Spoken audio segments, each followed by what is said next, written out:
जय श्री राम। आप सभी को नववर्ष की हार्दिक शुभकामनाएं।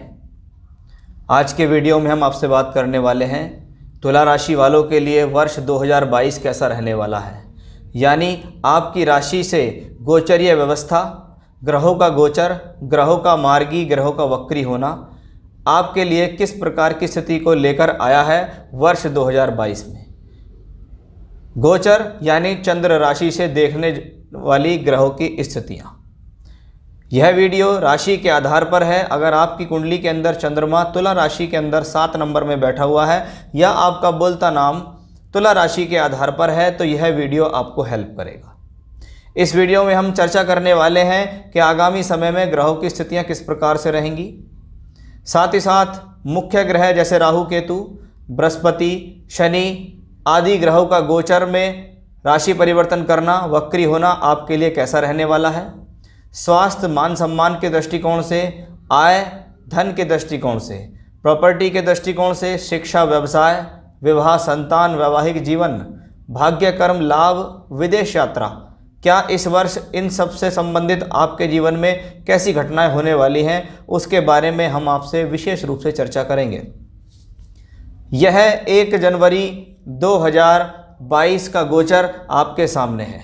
यहाँ 1 जनवरी 2022 का गोचर इसलिए लिया गया है, इसको आप एग्जाम्पल के रूप में मानिएगा। अगर हम किसी की वर्ष कुंडली बनाते हैं तो उसका डेट ऑफ बर्थ टाइम हमारे पास होता है और जब उस महीने में उसका बर्थडे आता है उसी के आसपास वर्ष कुंडली तैयार होती है। जब कोई व्यक्ति विशेष पैदा होता है तो उसका date of birth time place note कर लेते हैं और उसके बाद आगे चलते हैं, पूरी ज़िंदगी में उसके ग्रहों की गोचरीय स्थिति उसकी कुंडली के आधार पर देखते हैं। वही सेम सिचुएशन है कि मैंने वर्ष प्रवेश यानी 2022 जैसे ही शुरू हुआ उस वर्ष प्रवेश की पर्टिकुलर एक कुंडली ली और देखा कि आपके लिए प्लैनेटरी पोजीशंस कैसी रहने वाली है उस वर्ष प्रवेश के आधार पर, जिसका गोचर आपके सामने है। आपकी राशि से दूसरे घर में स्वग्रही मंगल दूसरे ही स्थान में अपनी राशि में केतु के साथ विराजमान होकर चल रहे हैं, तो राशि से तीसरे में सूर्य शुक्र का योग है। राशि से चौथे घर में बुध और शनि की स्थिति यहाँ बनेगी, जहाँ शनि स्वराशि के होकर होंगे और बुध भाग्येश है। राशि से पंचम में होंगे बृहस्पति कुंभ राशि के अंदर, तो वहीं राशि से अष्टम भाव में राहु उच्चस्थ अवस्था में शुक्र की राशि में रहेंगे। ये तो थी एक प्लैनेटरी पोजीशंस। अब हम स्टेप बाय स्टेप ग्रह, उनके भाव, उनके क्या कारक हैं, उनको लेकर आपको यहाँ बताने का यहाँ प्रयास करेंगे, जिसमें सबसे पहले मैं यहाँ लेने वाला हूँ स्वास्थ्य और मान सम्मान को लेकर यह वर्ष आपके लिए कैसा रहने वाला है। देखिए, स्वास्थ्य मान सम्मान के लिए हम सदैव राशि विशेष को लेते हैं। तुला राशि 7 नंबर, इसमें कोई भी ग्रह इस वर्ष की शुरुआत में बैठा नहीं दिखाई देता, यानी अपने आप में कह सकते हैं तो राशि बली है। तुला राशि अपने आप में वैसे ही एक बैलेंसिंग राशि होती है।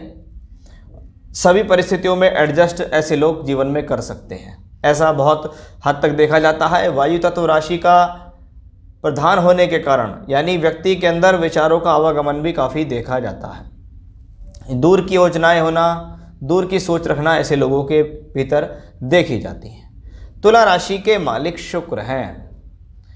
आपकी राशि के ऊपर किसी भी अशुभ ग्रह का ना तो गोचर है, ना प्रभाव है, ना दृष्टि से है, न किसी प्रकार से है। दृष्टि किसकी है? बृहस्पति की 9वीं दृष्टि। बृहस्पति एक शुभ ग्रह है, यानी वो प्लेनेट आपके हेल्थ इश्यूज नहीं दे सकता। दूसरा प्लेनेट शनि, शनि की 10वीं दृष्टि मकर राशि में बैठकर तुला राशि के ऊपर है। शनि आपके लिए योग कारक और परम मित्र ग्रह हैं आपकी राशि के लिए, इसलिए इनमें से कोई भी ग्रह आपको नुकसान देने वाला नहीं है। अब राशि के जो लॉर्ड हैं वो शुक्र हैं, जो राशि से तीसरे घर में वक्रत अवस्था में शुरुआत के महीने में चलते दिखाई देंगे एकादशेष सूर्य के साथ, यानी एक इंडिकेशंस बना कहाँ से? लाभ का मालिक सूर्य है और आपकी राशि का मालिक शुक्र तीसरे घर में है। इसका मतलब वर्ष की शुरुआत ये दिखाती है कि यह वर्ष आपके लिए बेहतर है, इसमें लाभ के अवसर बनेंगे। एक बात, वह लाभ के अवसर तीसरे घर में जाके बन रहे हैं, इसका मतलब कोई ना कोई तबादला, स्थान परिवर्तन, मकान परिवर्तन, घर परिवर्तन, जगह परिवर्तन, या आप कहीं दूर से जुड़ के कुछ अपने आप को रखना चाहते हैं तो वो कॉम्बिनेशंस इस तरीके से यहाँ फुलफिल होता दिखाई दे रहा है। यानी वर्ष की शुरुआत ने इंडिकेशंस दिया कि भाई इस वर्ष अवश्य ही आपका कहीं ना कहीं दूर स्थान से संपर्क जुड़ेगा, जिससे आपको लाभ मिलेगा। स्वास्थ्य की दृष्टिकोण से कोई प्रॉब्लम नहीं दिखती, मान सम्मान में कोई गिरावट नहीं दिखती। ग्रहों की प्लैनेटरी पोजीशंस, बृहस्पति शनि का गोचर, बृहस्पति शनि का आपकी राशि के ऊपर दृष्टि देना आपके मान सम्मान और स्वास्थ्य को बनाए रखेगा। किसी भी तरीके की प्रॉब्लम मुझे यहाँ से दिखाई नहीं दे रही है। चलिए अब मैं आपसे यहाँ बात करने वाला हूँ आपके धन, आपकी आय के बारे में कि इस वर्ष में पैसे की स्थिति कैसी रहने वाली है, क्योंकि ये जीवन का एक बहुत महत्वपूर्ण चीज़ है धन। बहुत सारे जीवन की समस्याएं धन से ही सॉल्व हो जाती हैं। व्यक्ति के पास धन होता है तो व्यक्ति का मन नहीं घबराता, चलो भाई प्रॉब्लम कैसी भी आएगी धन से सॉर्ट आउट कर लेंगे। अब धन दो प्रकार से किसी भी राशि विशेष, किसी भी कुंडली से देखा जाता है, दूसरे और 11वें घर से। दूसरा घर पैतृक संपत्ति, कुटुंब से मिलने वाला धन के लिए जाना जाता है, तो वहीं दूसरे घर से बोलचाल भी देखी जाती है। वाणी के बल पर पैसा कमाने का योग दूसरे घर से आता है। दूसरा घर अपने आप में और महत्वपूर्ण जब हो जाता है, क्योंकि जब अगर हम दशम भाव से देखें, क्योंकि पैसा आता कहाँ से है, पैसा आता है प्रोफेशनल लाइफ से, पैसा आता है कमाने से, कर्म करने से, चाहे नौकरी करें चाहे व्यापार करें। आपकी राशि से दशम भाव से पंचम भाव दूसरा घर कहलाता है। अगर हम दशम भाव पे उंगली रख के गिने तो दूसरा घर 5वां है, यानी पंचम कर्म की बुद्धि। अगर हम राशि से पंचम में शिक्षा बुद्धि देखते हैं, संतान देखते हैं, तो ये कर्म की बुद्धि है। कर्म की बुद्धि और कर्म की वाणी दोनों एक साथ मिलकर चलते हैं तो धन मिलता है। वहीं 11th हाउस से हम आपकी प्रोफेशनली गेन देखते हैं, क्योंकि वो दशम से द्वितीय है, इसलिए वहाँ से हम धन देखते हैं। जो लोगों को ये ना पता हो कि दूसरे घर से और 11th हाउस से कैसे धन देखा जाता है, उसके लिए ये फॉर्मूले अपनाए जाते हैं, इसलिए इसको धनदायक ग्रह कहा, धनदायक स्थिति कही गई। सेकंड हाउस में सेकंड लॉर्ड मंगल वर्ष की शुरुआत में स्वराशि के होकर चलेंगे। ये एक बहुत अच्छा इंडिकेशन है कि भाई वर्ष की शुरुआत जो हो रही है, धन का मालिक धन के घर में बैठा है। इसका मतलब यह प्लैनेट आपको प्रोग्रेस कराने में सक्षम है, यह प्लैनेट आपको तरक्की देने में सक्षम है। शुरुआत में केतु साथ में होंगे तो आपको थोड़ी अपनी वे ऑफ टॉकिंग जितना नर्म रखेंगे, जितना धीमे बोलेंगे, जितना क्लाइंट के साथ मेल जोल अच्छा बढ़ाएंगे, उतना अच्छा रहेगा, क्योंकि मंगल स्वभाव में थोड़े ब्लंट हैं। केतु भी उसके ऊपर ऐसा ही कार्य करते हैं, कुजवत केतु कहते हैं। मंगल भी और केतु भी सेम व्यवहार करने वाले हो जाते हैं। अब केतु तो यहाँ मंगल की स्वराशि में बैठा है, तो वे ऑफ टॉकिंग से परिवार के लोगों का मन ना दुखे, उनको कोई प्रॉब्लम ना हो, संबंध खराब ना हो, उनका ध्यान रखें। अदरवाइज धन के हिसाब से कॉम्बिनेशन अच्छा, बोलचाल से पैसा कमाएंगे, बुद्धि से पैसा कमाएंगे, प्रोफेशनल लाइफ में पैसा कमाएंगे। अब एकादश भाव से भी पैसा देखा जाता है। वहाँ के लॉर्ड सूर्य आपकी राशि के मालिक शुक्र के साथ थर्ड हाउस के अंदर है, यानी वो कॉम्बिनेशन भी एक अच्छा है कि उसने राशि से मिलन किया। क्योंकि पैसा ओवरऑल मिलता किसको है, पैसा तो आपको ही मिलेगा। अगर आप धन कमाएंगे तो वो आपके पास ही तो आएगा। और आप कौन हैं, आप राशि लगन के मालिक होते हैं। इसीलिए सूर्य ने भी ये कॉम्बिनेशन अच्छा खासा दर्शित किया कि वर्ष की शुरुआत में प्लैनेटरी पोजीशन ठीक है, कोई अशुभ प्रभाव, कोई खराब दोष प्रभाव आपकी धन भावों पर नहीं दिखाई दे रहा है।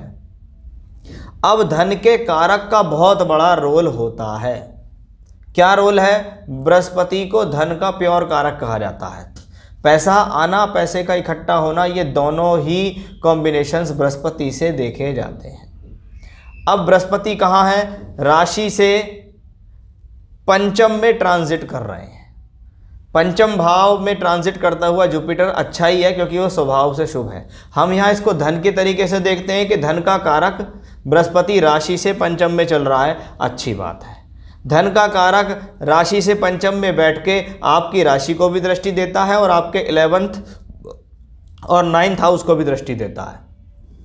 1, 5, 9 ये क्या होते हैं, लक्ष्मी त्रिकोण होते हैं। यहाँ से हमें धन मिलता है, यहाँ से हमें ईश्वरीय कृपा मिलती है, माता रानी की ब्लेसिंग्स मिलती हैं। तो 1, 5 और 9 बृहस्पति पंचम में बैठ के 1, 5, 11, 9 से कनेक्शन बनाते हैं। इसका मतलब है जुपिटर तैयार है धन देने के लिए, धन के कारक के रूप में।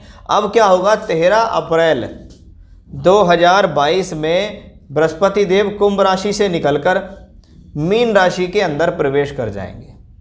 मीन राशि आपकी राशि से छठी है, लेकिन बृहस्पति की स्वराशि है। इसका मतलब छठे घर का मालिक छठे ही घर में आएगा, उसको प्रबल बनाएगा।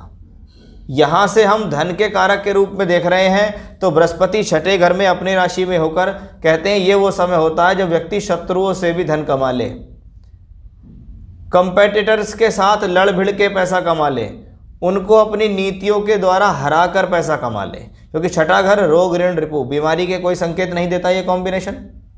ऋण कर्ज से रिलेटेड भी कोई प्रॉब्लम नहीं, अगर चल रहा है तो उसको तो आप उतार देंगे या उसमें आपको बहुत राहत मिल जाएगी। शत्रुओं को आप परास्त कर लेंगे अपने ज्ञान अपने विवेक के द्वारा।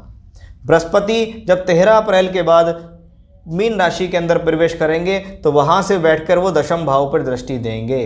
इसका मतलब क्या है कि ये वो कॉम्बिनेशन है जो दशम भाव पर दृष्टि देके आपकी प्रोफेशनल लाइफ में तरक्की करा रहा है। अगर ऐसे में आपको बृहस्पति की महादशा अंतर प्रत्यंतर चल रही है, तो बृहस्पति जब मीन राशि में होकर द्वादश भाव को दृष्टि देंगे तो ये वो समय होगा जब बृहस्पति आपको ट्रांजिट करा सकते हैं, यानी बृहस्पति आपको दूर स्थान से जोड़ सकते हैं। हवाई यात्रा करना, विदेश यात्रा करना, क्योंकि बृहस्पति 3-6 के मालिक हो गए, छठे में बैठे हैं और द्वादश को देख रहे हैं, तो ट्रांसफर्स के लिए भी ये अच्छा समय माना जाता है। तबादले के लिए दूर स्थान से जुड़ना, दूर स्थान पर जाकर काम करना भी इसी कॉम्बिनेशन से संभव दिखाई देता है। बृहस्पति धन के प्योर कारक, जब धन का प्योर कारक छठे से बैठ के अपनी नौवीं दृष्टि यानी भाग्य की दृष्टि, अपनी भाग्य की दृष्टि से जब देखेगा सेकंड हाउस के ऊपर, तो धन के कारक का संबंध धन भाव से है। इसका मतलब ये वो कॉम्बिनेशन है जो प्रोफेशनली धन देगा, क्योंकि पहले ये ग्रह दशम को देखता है, फिर ये ग्रह 9th दृष्टि से देखता है धन भाव को, यानी धन के कारक ने भी रूपरेखा रखी कि भाई ये समय प्रोफेशनली भी ठीक रहेगा और ये समय आपके धन के लिए भी अच्छा है। तो बृहस्पति की स्थिति आपके लिए बेहतर, धन की स्थिति आपके लिए बेहतर। अब बात करते हैं हम भूमि, जमीन, जायदाद, वाहन, सुख इस वर्ष कैसा रहेगा। देखिए उसकी जिम्मेवारी लेने वाले जो ग्रह हैं वो शनिदेव हैं, क्योंकि शनिदेव आपके लिए मित्र भी हैं, आपके लिए योग कारक भी हैं, आपके लिए चतुर्थेश और पंचमेश दोनों का रोल निभाने वाले भी हैं। अब क्या हो रहा है, शनि राशि से चौथे घर में वर्ष की शुरुआत में भ्रमण कर रहे हैं। चतुर्थेश चौथे घर में, चौथा घर का मालिक उसी भाव में बैठा है, यानी भूमि, जमीन, जायदाद, वाहन, सुख मिलेगा इस वर्ष अवश्य, इसमें कोई संदेह नहीं। प्लॉट खरीदना चाह रहे हैं, मकान बनाना चाहते हैं, रिनोवेशन चाहते हैं, पजेशन चाहते हैं, कुछ भी मकान या वाहन से संबंधित घटनाएं चाहते हैं, तो वह आपके जीवन में अवश्य होगी। किस लेवल पे होगी वह आपकी हॉरोस्कोप के लेवल पे पता लगेगा। अगर आप कमा रहे हैं महीने के 25,000 तो आप लेंगे छोटा वाहन, महीने के 2.5 लाख कमा रहे हैं तो लेंगे बड़ा वाहन, उससे भी ज़्यादा कमाते हैं तो उससे बड़ा घर, मकान, बंगला भी ले सकते हैं। यह देशकाल पात्रता पर निर्भर करता है कि आपके पास कितना है। शनि चतुर्थेश होकर चतुर्थ में, अब इसको एक सुंदर सहयोग मिला, किसका? बुध का। कौन है बुध? भाग्येश। भाग्येश बुध का योग कारक शनि के साथ संबंध, इसका मतलब है ये वो कॉम्बिनेशन है कि भाई आपके योग कारक शनि को सहयोग मिल रहा है। किसका सहयोग मिल रहा है? भाग्येश बुध का सहयोग मिल रहा है। यानी ये कॉम्बिनेशन व्यापारिक दृष्टिकोण से बहुत अच्छा माना जाता है, क्योंकि बुध को व्यापारिक स्थिति वाला प्लेनेट कहा जाता है। शनि तो मेहनत और कर्म कराने वाले हैं ही हैं। तो ये शनि और बुध की जो युति है, ये इस वर्ष इस बात की तरफ इंडिकेशन करती है कि भाई आपको भाग्य का सहारा मिलेगा, या कह सकते हैं भाग्य के बल पर सुख साधन मिल रहे हैं। कहते हैं लोग कि भैया ईश्वर की कृपा है, सब कुछ अच्छा चल रहा है, भगवान के भरोसे सब कुछ अच्छा चल रहा है, ईश्वर की ब्लेसिंग्स के जरिए आपको मकान मिल रहा है, ईश्वर के ब्लेसिंग्स के जरिए आपको सुख साधन मिल रहे हैं। तो वो ये कॉम्बिनेशन है जो यहाँ साफ तौर पर दर्शित हो रहा है। एक बात। दूसरा, क्योंकि बुध द्वादशेश भी हैं, दूसरे बात द्वादश के मालिक होकर चौथे घर में, द्वादश भाव इन्वेस्टमेंट का प्लेनेट कहाँ है? 4th हाउस में। कुछ ना कुछ फिर से इंडिकेशन है कि इन्वेस्टमेंट होगा, प्रॉपर्टी से रिलेटेड, वाहन से रिलेटेड कुछ ना कुछ आपके लिए जीवन में अच्छा होगा। अब शनि चतुर्थेश होकर चौथे घर में है तो ये कॉम्बिनेशन हो गया प्रॉपर्टी के लिए अच्छा, वाहन के लिए अच्छा, इसमें कोई भी संदेह नहीं है। तो कुल मिला के कॉम्बिनेशन अच्छा है। अब मैं आपसे बात करूंगा कि यह वर्ष शिक्षा संतान के उद्देश्य से कैसा है। साथ ही साथ इसमें आपको यह भी बताऊंगा कि शनि की गोचर की पोजीशन आपके लिए कैसी रहने वाली है। देखिए, पंचम भाव शिक्षा, संतान, बुद्धि, मंत्र सिद्धि, लक्ष्मी त्रिकोण के लिए जाना जाता है।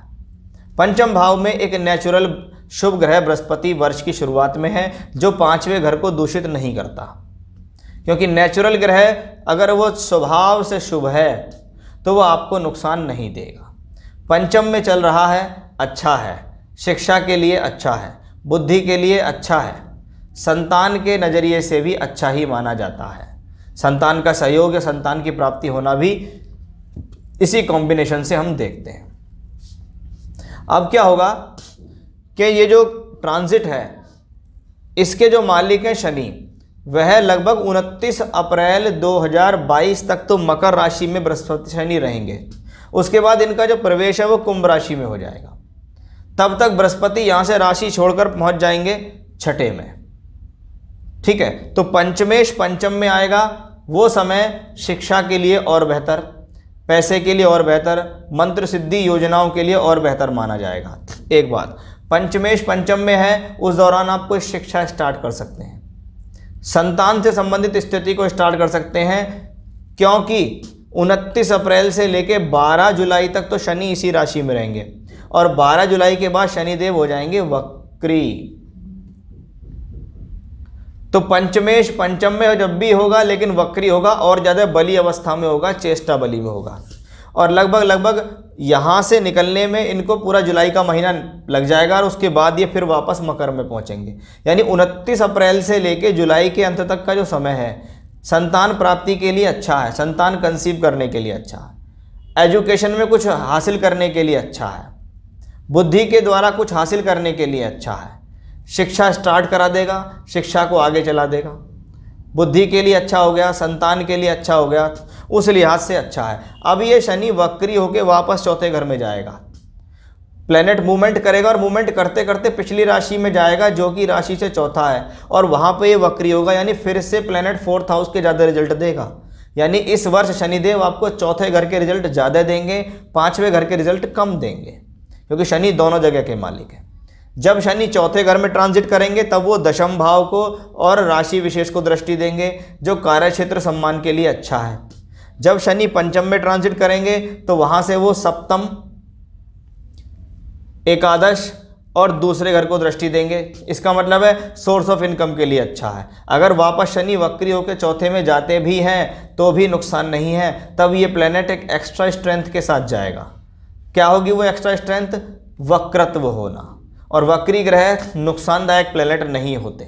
जहाँ तक मैं समझता हूँ, अगर वो अच्छे भावों में ट्रांजिट हो रहे हैं, अच्छे भाव से अच्छे भावों के अंदर जा रहे हैं, तो ये कोई नुकसान नहीं है। तो शनि की स्थिति भी आपके लिए अच्छी, चतुर्थेश पंचमेश होने के कारण भी ठीक है, वक्रत होकर आगे पीछे जाएंगे वह भी आपके लिए ठीक रहेगा, और शनि की दृष्टि भी आपके लिए फुलफिल रहेगी। तो कोई नुकसान की बात यहाँ नहीं है। 7th हाउस से हम आपकी वैवाहिक जीवन, मैरिड लाइफ, इन सबको देखते हैं। देखिए 7th हाउस का मालिक मंगल स्वराशि के होकर इस वर्ष चल रहा है। इसका क्या मतलब है? इसका मतलब ये है कि ये वो कॉम्बिनेशन है कि भैया इस वर्ष कोई मैरिड लाइफ से रिलेटेड इश्यूज या परेशानी या डिस्प्यूट्स तो नज़र नहीं आता। ये गोचरीय व्यवस्था आपको परेशान तो नहीं करेगी। लेकिन सप्तम भाव के ऊपर दोहरा गोचर नहीं आता। दोहरा गोचर का मतलब है शनि और बृहस्पति दोनों अगर सप्तम भाव से संबंध बनाए तो यह दोहरा गोचर होता है, यानी शादी से संबंधित स्थितियां। तो 2022 में मुझे जहां तक देखने में ऐसा लगता है कि वैवाहिक जीवन से संबंधित स्थितियां जो हैं वो टाल मटोल वाली रहेंगी। कभी लगेगा रिश्ता हो जाएगा, कभी लगेगा रिश्ता नहीं होगा, कभी लगेगा रिश्ता हो जाएगा, कभी लगेगा रिश्ता नहीं हुआ, और अंततः आपकी बात नहीं बनेगी और पूरा वर्ष ऐसे ही निकल जाना है। कुछ समय एक विशेष ऐसा आएगा जब शनिदेव कुंभ राशि के अंदर होंगे। 29 अप्रैल से लेके 12 जुलाई तक या लगभग जुलाई के अंत तक शनिदेव रहेंगे कुंभ राशि के अंदर। पंचम भाव के अंदर रहेंगे और पंचम भाव से शनि की तीसरी दृष्टि सप्तम भाव पे आती है। यानी ये वो एक समय हो सकता है जिसमें आपका रिश्ता जुड़ सकता है, आपकी शादी हो सकती है या आपकी शादी से संबंधित प्रस्ताव प्रबल हो सकते हैं। बाकी अन्य स्थितियों से तो मुझे ये कॉम्बिनेशन शादी के हिसाब से अच्छा नहीं दिखता। जिन लोगों का विवाह हो चुका है उनके लिए कोई प्रॉब्लम तो नहीं है, उनके लिए कोई विवाद तो नहीं है। तो उस लिहाज से ये कॉम्बिनेशन ठीक है। हो सकता है जब गोचर नहीं आता है ना, तो प्रॉब्लम ये होती है कि व्यक्ति कहता है कि भी गुरु की महादशा में शुक्र की अंतर्दशा आ गई, वो 2.5 वर्ष की हो गई, 2.5 वर्ष में शादी कब होगी? गोचर तैयार नहीं है, शादी की दशा चल रही है, रिश्ते आ रहे हैं जा रहे हैं, आ रहे हैं जा रहे हैं, बात नहीं बन रही। जैसे ही दोहरा गोचर लगना शुरू हुआ, पता लगा 2022 निकल गया, 2023 में दोहरा गोचर लगा और आपकी बात बन गई। तो इस तरीके से ट्रांजिट अपना रोल दिखाता है कि उन 2.5 वर्षों में शादी कब होनी है, जब फल भी है कुंडली में, दशा भी है कुंडली में, गोचर परफेक्ट आने में समय लग रहा है। लेकिन जब दशा आई है उससे संबंधित तो शादी तो करा के जाएगी ही जाएगी। तो ये तो थी शादी वैवाहिक जीवन से संबंधित बातें। बृहस्पति के बारे में भी हमने विस्तृत रूप से आपसे बात की, उनके गोचर के बारे में बात की, शनिदेव कहाँ के मालिक हैं और उनके गोचर के बारे में बात की। अब मैं बात करता हूँ मुख्य ग्रह राहु केतु के बारे में। देखिए, राहु और केतु के लिए ये कहा जाता है कि यह जिस अक्ष पे आते हैं उस अक्ष से संबंधित 1.5 वर्ष के अंदर उसी राशि में रहते हैं ये, और उससे संबंधित घटना कराते जरूर हैं। जैसे अभी क्या होगा, 12 अप्रैल 2022 तक राहु केतु इसी राशि में ट्रांजिट करेंगे। राहु उच्चस्थ अवस्था में शुक्र की राशि में, केतु 2nd हाउस में मंगल की राशि में। ये तो 12 अप्रैल तक यहाँ चलेंगे। उसके बाद राहु केतु का जो ट्रांजिट है वो तुला में और मेष में आ जाएगा। देखिए, कुछ प्रिंसिपल्स क्लासिकल्स में ऐसे दिए गए हैं जिनको हम कहते हैं राहु केतु का संबंध अगर राशि और सप्तम से बन जाता है तो वह 1.5 वर्ष भी शादी के लिए जाना जाता है। तो उस हिसाब से ये कॉम्बिनेशन थोड़े तौर पे मैं कह सकता हूँ कि हाँ, राहु केतु आपका विवाह करा सकते हैं, लेकिन फिर वही 1.5 वर्ष के अंदर कराएंगे, एक बात। दूसरा, राहु आएंगे मेष राशि में। 7th हाउस पब्लिक इमेज, पद प्राप्ति के लिए जाना जाता है। जब राहु जैसा एक उद्दंडी ग्रह, मैं इसको कहूँगा, वह मंगल की अग्नि तत्व राशि में रहेगा, साहस तो आपका बहुत बढ़ा सकता है, साहस के साथ आपका एग्रेशन ला सकता है। उस साहस, उस एग्रेशन, उस उद्दंडता की वजह से आप अपनी पब्लिक इमेज को खराब ना कर लें। कुछ बचकाना हरकत ऐसी ना करें जिससे लोगों के बीच में आपका मजाक बने या आप लोगों के बीच में उनकी निगाह में आ जाए कि भाई ये व्यक्ति तो स्वभाव से बचकाना है, इसको तो कुछ पता ही नहीं है कहाँ क्या बोलना है। वहीं मेष राशि में 7th भाव में राहु का ट्रांजिट होगा। अपने उद्दंडता की वजह से या अपने स्वभाव की वजह से आप जीवन साथी के साथ क्लैशेस ना कर लें, डिस्प्यूट्स ना कर लें, झगड़े झंझट ना कर लें, उसका ध्यान देना है। क्योंकि ये कॉम्बिनेशंस जब राशि सप्तम पे आता है तो एग्रेशन तो देता है। व्यक्ति सोचता है जैसा मैं कहूँगा वैसा होगा, मैं अपनी मनमानी करूँगा, जैसा मैं चाहूँगा वैसा होगा, और ज़्यादा कहते हैं खूंखार स्थिति वाला। अगर पहले से ही किसी को गुस्सा आता और उसके ऊपर ये राहु केतु का भी ट्रांजिट हो जाए, फिर तो वो अपने आगे किसी के चलने नहीं देगा। तो आपकी पब्लिक इमेज आपके हाथ में है, क्योंकि 7th हाउस पद प्राप्ति के लिए भी है। सिर्फ व्यवहार और वैवाहिक जीवन देखना ठीक नहीं है। ये दशम से दशम है आपकी प्रोफेशनल लाइफ, आपकी पद प्राप्ति, आप क्या कहते हैं, क्या बोलते हैं, क्या चलते हैं, कहाँ जाते हैं, कैसे व्यवहार करते हैं, वो सब 7th हाउस में मिलता है। और 7th हाउस में राहु आए तो ध्यान रखना पड़ेगा भाई, अपनी गलतियों की वजह से नुकसान मत कर लेना। प्लैनेट ये नुकसानदायक नहीं है, लेकिन ये क्या कराता है, ये आपके व्यवहार के अंदर चेंज कराता है। व्यक्ति कुछ मनमौजी किस्म का हो जाता है क्योंकि वो मंगल की राशि में है, और मंगल अग्नि तत्व राशि का, राहु भी ऐसा ही है। तो निर्भीकता हो जाती है, डरते नहीं हैं, लोगों के सम्मान के आड़े आ जाते हैं, किसी के सामने कुछ बहस करनी हो चाहे छोटा बड़ा नहीं देखते और उससे अड़ जाते हैं। ये नुकसान है। राहु जब यहाँ 7th हाउस में होंगे तो 11th हाउस पे उनकी दृष्टि भी होगी, तो सोर्स ऑफ इनकम के हिसाब से ठीक है। राशि के ऊपर होगी तो दंडता से बचें, क्रोध से बचें।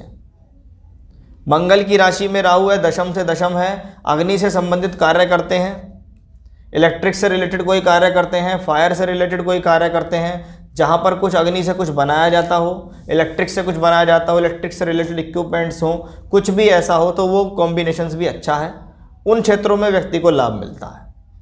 वहीं केतु को देखिए, केतु तुला में होंगे, शुक्र की राशि में केतु मित्र की राशि के अंदर पहुंचे हुए हैं।